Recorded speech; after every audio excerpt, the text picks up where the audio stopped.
Imagina Moscú, en 1950. Un grupo de ciudadanos soviéticos está siendo sometido a un experimento lingüístico, pero ellos no lo saben. El gobierno ha decidido que ciertas palabras deben desaparecer. Ya no más crisis, no más hambruna, no más desigualdad. En los periódicos y discursos, la palabra hambre es sustituida por dificultades temporales en el suministro de alimentos. Los gulags ya no existen.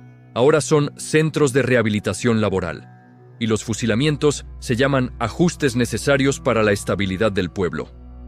El resultado fue aterrador.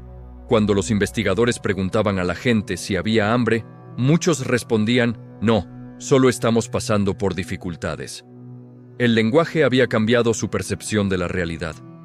Si la palabra hambre ya no existía en su discurso, el concepto comenzaba a desaparecer de sus mentes. ¿Te has preguntado si lo que piensas, valoras o crees que es justo ha sido definido por otros? El lenguaje no es solo una herramienta de comunicación, es la herramienta del poder. Quien define las palabras, define los límites de lo posible, y quien controla lo posible ya ha empezado a gobernar. Cuando un gobierno decide qué significa justicia social, crisis o democracia, no está describiendo la realidad, la está moldeando. No es lo mismo invertir en defensa y seguridad que en armamento bélico. No es lo mismo hablar de justicia que de venganza. Por eso, el primer territorio que conquista el poder no es el físico, es el diccionario. En este video, vamos a recorrer siglos de manipulación semántica para entender cómo hemos llegado a hoy. Algo que, en mi opinión, se aleja mucho de lo que podríamos llamar manipulación del lenguaje. Lo que estamos viviendo es otra cosa, algo que yo he llamado chantaje semántico. ¿Debo ser honesto? Este término es una propuesta personal. Propongo una distinción que considero necesaria y urgente entre algo que todos conocemos, la manipulación del lenguaje, y algo que apenas empezamos a entender. Pero entonces, ¿por qué no llamarlo simplemente manipulación del lenguaje? Porque no es lo mismo. Y es fundamental aclarar que ninguno de los dos conceptos tiene nada que ver con la evolución natural del lenguaje, que es una institución social en constante cambio. Una cosa es que un término evolucione gradualmente, un proceso lento y espontáneo en el que participa toda la sociedad. Y otra muy diferente es que un término cambie de significado de manera artificial, rápida e impuesta, fruto de una estrategia deliberada por parte del poder. En este video, nos referiremos siempre a estos cambios impuestos. Pero entonces, ¿dónde está exactamente la diferencia? ¿Por qué considero urgente esta distinción? En la manipulación del lenguaje se intenta modificar el significado de una palabra, ampliando o reduciendo sus límites. Tomemos, por ejemplo, la palabra trabajo. Entre los siglos XVI y XIX, los aristócratas o empresarios no trabajaban, era incluso humillante decirlo. La palabra trabajo estaba reservada para actividades manuales de clases inferiores. Sin embargo, hoy nadie duda que los empresarios trabajan, que los aristócratas trabajan e incluso que el rey trabaja y recibe un salario. Los límites semánticos del término trabajo se han expandido. Ahora es muy difícil distinguir entre diferentes tipos de actividades laborales. Por eso recurrimos a repeticiones como trabajar de trabajar, trabajar, para intentar explicar esa idea que antes era simplemente trabajar. El mapa conceptual se ha desdibujado y el resultado es preocupante. Hoy criticamos textos del siglo XIX, acusando a sus autores de no comprender, por ejemplo, que un rey también trabajaba. Juzgamos sus argumentos desde nuestra perspectiva semántica actual, distorsionando su discurso original. La manipulación del lenguaje es ajustar el relato, usar eufemismos, pero sin destruir la estructura del pensamiento. Como cambiar el decorado de un escenario, pero sin convertir el teatro en una cárcel. El chantaje semántico, en cambio, dinamita los cimientos. No maquilla la verdad, quiere borrar su posibilidad misma. Toma conceptos fundamentales como libertad, justicia o mujer y los vacía de su significado original para rellenarlos con su opuesto, como si siempre hubieran significado eso. Al hacerlo, reescribe la historia y distorsiona nuestros fundamentos morales. Y el daño no queda ahí, porque el pasado se vuelve irreconocible. Los conceptos clave con los que hoy intentamos interpretar la historia ya no significan lo que significaban. Y eso nos lleva a un error fatal: juzgar el pasado con palabras adulteradas por el presente. Así, muchas personas concluyen que toda la historia es una sucesión de injusticias y que el presente es herencia de un crimen. Con esa convicción, es fácil justificar cualquier revolución que prometa reparar el pasado destruyendo el presente. Un ejemplo inquietante lo encontramos en el término mujer. ¿Qué es ser mujer? ¿Existe una definición unívoca en la actualidad? Realmente es algo que no es universal, que es una experiencia diferente para cada persona. Es una actitud, un sentimiento. Probablemente ser mujer cuando yo era niño era otra cosa diferente. Una palabra que durante siglos nunca necesitó explicación. Hasta hace poco, su significado era evidente: la hembra adulta de la especie humana. Una definición sencilla y concreta.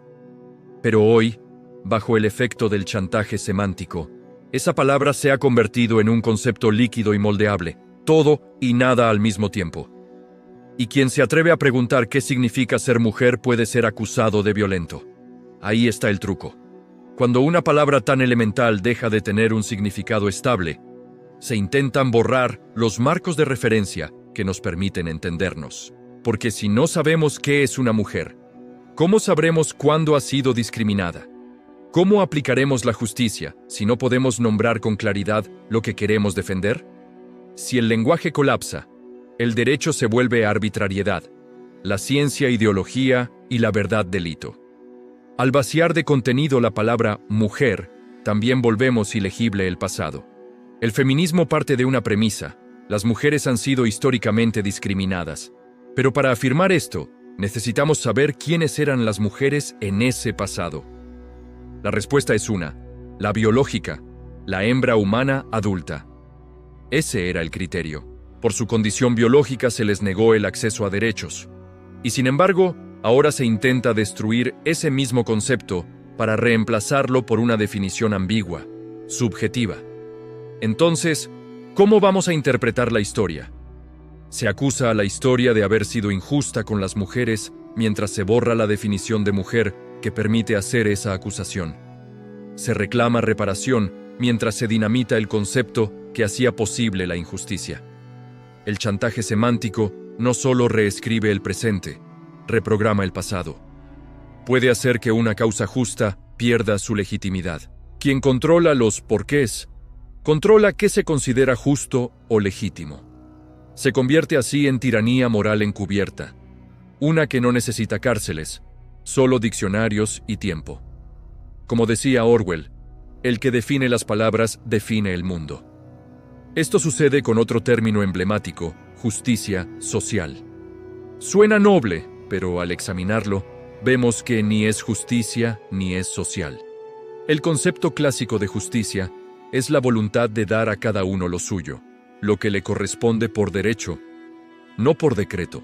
No consiste en redistribuir quitándole a unos para darles a otros. Sin embargo, bajo la etiqueta de justicia social, se impone por ley lo contrario: quitarle a uno lo que es suyo, bajo amenaza de multa o cárcel, para dárselo a otro. Y a eso lo llaman solidaridad. Es como si un ladrón te apuntara y te pidiera la cartera, y por dársela, alguien dijera que has sido solidario. El ladrón ya no sería un agresor, sino un facilitador de justicia. Eso es chantaje semántico de manual. Desde el punto de vista neuropsicológico, esta distorsión del lenguaje genera un conflicto cognitivo profundo. Nuestro cerebro necesita coherencia para interpretar el mundo. Por eso, el chantaje semántico no es como la manipulación tradicional. Los eufemismos maquillan la realidad, pero no la invierten. El chantaje semántico sí, reprograma los conceptos. No dice recluso en lugar de preso, dice libre al que está encerrado y opresor al que es víctima. Este tipo de inversión rompe los marcos cognitivos básicos. O se acepta la mentira o se queda uno aislado. Pensar con claridad se vuelve socialmente penalizado. Cuando esa coherencia se rompe, el resultado es desorganización cognitiva. Esto puede inducir disonancia cognitiva crónica. Por ejemplo, en la esquizofrenia paranoide, uno de los síntomas es la alteración del lenguaje. Se pierden los vínculos lógicos. También se da el fenómeno del doble vínculo cuando se reciben mensajes contradictorios. Si no me das tu dinero, eres insolidario, pero si te lo quito por la fuerza, es solidaridad. Este es un claro ejemplo. Por eso digo que el chantaje semántico corrompe las estructuras mentales que necesitamos para pensar. Cuando las palabras dejan de tener significado, la mente entra en un estado de confusión estructural. La realidad se fragmenta, los valores se invierten. En este estado, el pensamiento crítico no puede sobrevivir. ¿Por qué? Porque se basa en establecer relaciones lógicas, identificar contradicciones y evaluar la coherencia. Si los significados son inestables, no hay terreno firme sobre el cual pensar. Desde un punto de vista clínico, estamos construyendo una sociedad donde amplios sectores operan en un estado de esquizofrenia funcional. No hay delirios evidentes, pero sí una ruptura del pensamiento lógico y una interpretación persecutoria de la realidad. Las personas desconfían de todo lo que no encaja en la narrativa oficial. Cualquier discurso alternativo se percibe como amenaza, y el otro ya no es un interlocutor, es un enemigo. En definitiva, el chantaje semántico no solo manipula el lenguaje, lo usa para inducir una forma colectiva de disociación. Una sociedad así no necesita cárceles ni censura. Basta con que las personas no puedan pensar con claridad, porque si no pueden pensar, tampoco podrán resistirse. Y este es el núcleo del chantaje semántico. Redefinir palabras para legitimar prácticas que en su significado original serían impensables. Gracias por acompañarnos en este análisis. No olvides suscribirte para más contenido.